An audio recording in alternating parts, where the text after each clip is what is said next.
Chapter 47. Joseph went and told Pharaoh, "My father and brothers, with their flocks and herds and everything they own, have come from the land of Canaan and are now in Goshen." He chose 5 of his brothers and presented them before Pharaoh.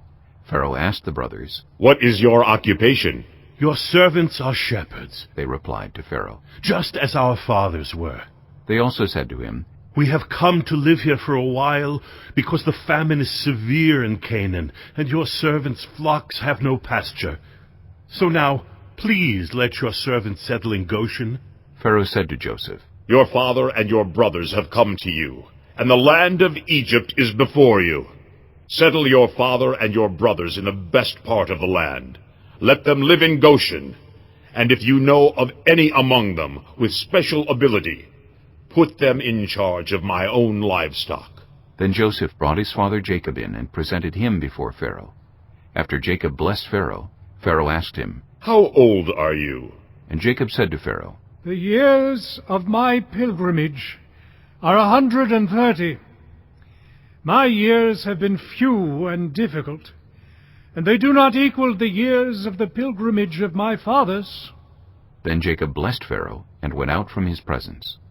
So Joseph settled his father and his brothers in Egypt, and gave them property in the best part of the land, the district of Ramesses, as Pharaoh directed.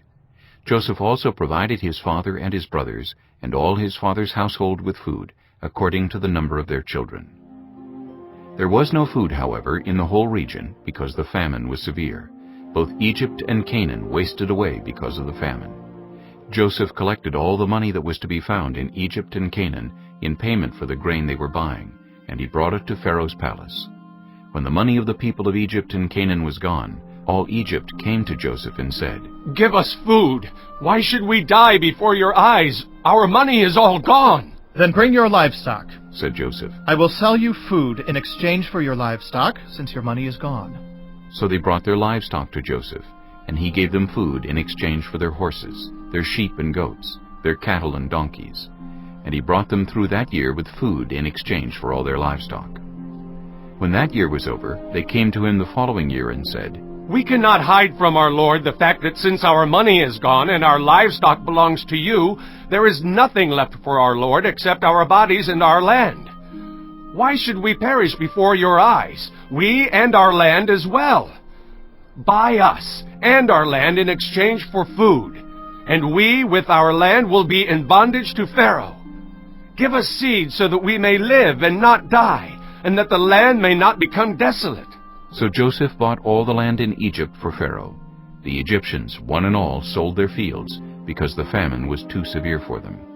The land became Pharaoh's, and Joseph reduced the people to servitude, from one end of Egypt to the other. However, he did not buy the land of the priests, because they received a regular allotment from Pharaoh, and had food enough from the allotment Pharaoh gave them. That is why they did not sell their land. Joseph said to the people, "Now that I have bought you and your land today for Pharaoh, here is seed for you so you can plant the ground.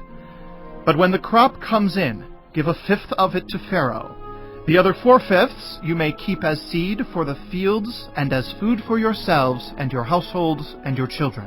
"You have saved our lives," they said. "May we find favor in the eyes of our Lord. We will be in bondage to Pharaoh." So Joseph established it as a law concerning land in Egypt, still in force today, that 1/5 of the produce belongs to Pharaoh. It was only the land of the priests that did not become Pharaoh's. Now the Israelites settled in Egypt in the region of Goshen. They acquired property there, and were fruitful and increased greatly in number. Jacob lived in Egypt 17 years, and the years of his life were 147. When the time drew near for Israel to die, he called for his son Joseph and said to him, "If I have found favor in your eyes, put your hand under my thigh and promise that you will show me kindness and faithfulness.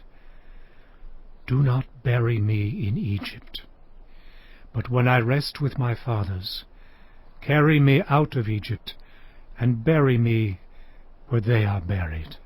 "I will do as you say," he said. "Swear to me," he said. Then Joseph swore to him, and Israel worshipped as he leaned on the top of his staff.